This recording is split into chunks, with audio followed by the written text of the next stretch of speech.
Hey guys, welcome back to another episode of Grim and Guilty.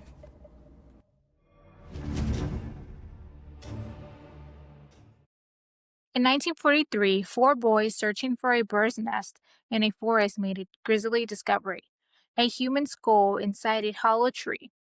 This became one of Britain's most puzzling cold cases. Who was she? Why was she hidden in a tree?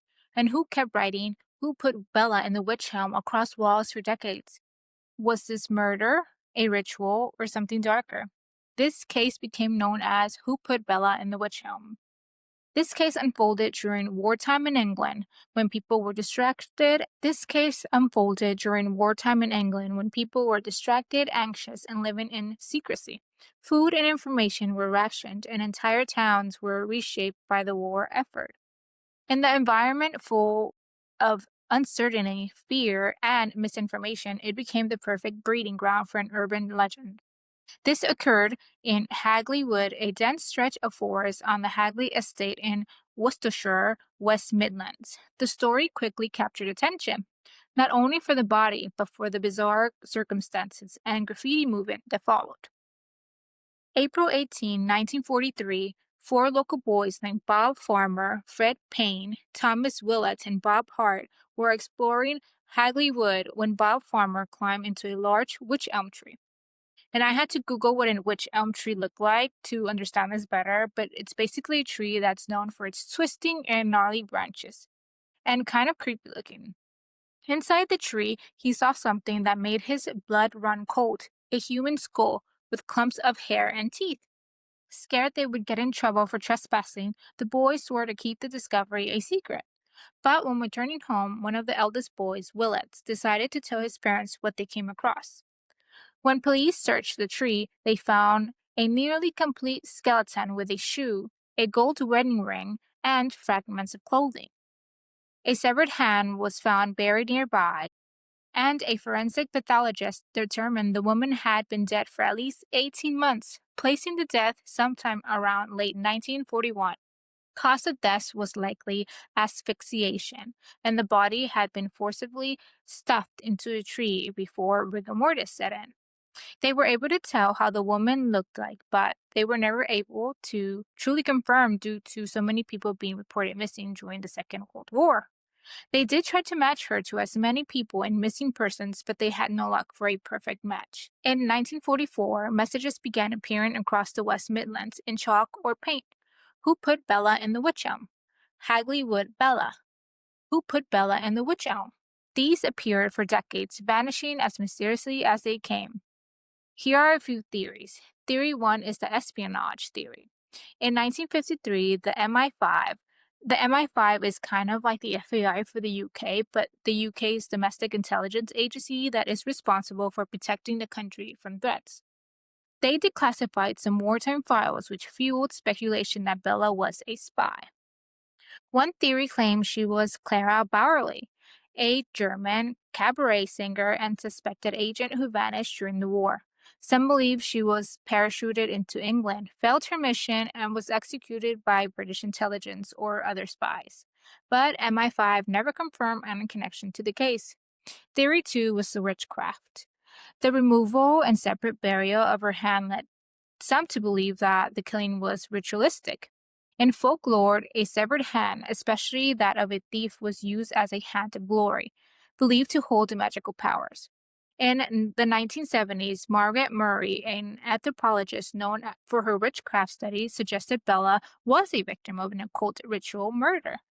Was she a spy, a ritual murder victim, or was she a missing person, lost in time, her killer protected by wartime distraction?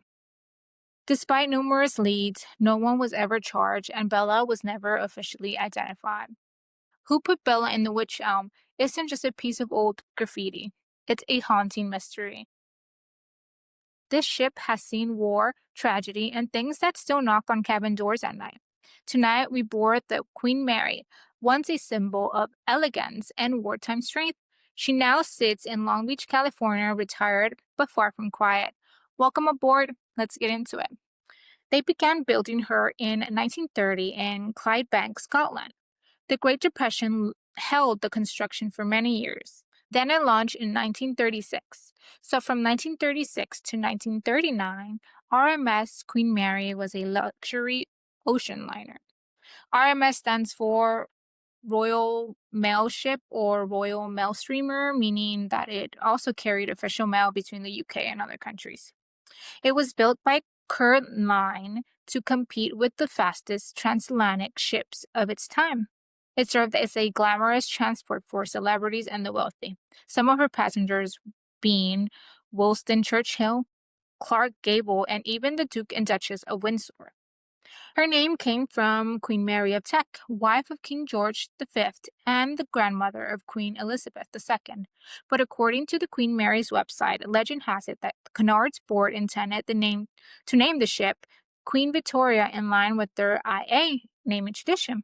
But when they told King George they planned to name it after England's greatest queen, he reportedly replied, "My wife would be delighted," unintentionally naming it Queen Mary instead. So from 1939 to 1945, her role was completely different. The World War II broke out, so she was painted gray and nicknamed Grey Ghost. She transported as many as 15,000 soldiers across the Atlantic, and she accidentally sank a British escort ship, killing over 300 men. In 1949, a passenger named John Petler was crushed to death by door 13 in the engine room. They say his spirit is seen near the doorway covered in grease. Since 1967, she has been docked permanently in Long Beach, California, where she functions as a museum, hotel, and a paranormal hotspot. Paranormal investigators, TV crews, and psychics all report consistent unexplained phenomena, cold spot, disembodied voices, and ghost sightings. Door 13, the engineer. Witnesses claim to see a man in blue coveralls wandering near the engine room. Some feel a chill or a sense of sudden pressure as they approach the sealed bulkhead. The little girl in the pool, Jackie. A young girl named Jackie reportedly drowned in the ship's first class swimming pool. Though no official records confirm this, guests and guides hear her laughter, splashes, and even speak with her via EVP, electronic voice phenomena. The woman in white, often seen dancing in the old first class lounge. A ghostly woman in a white gown appears before vanishing into thin air. Boiler room screams. Voices and banging sounds are heard deep within the lower decks, especially near the site of the Curacao collision.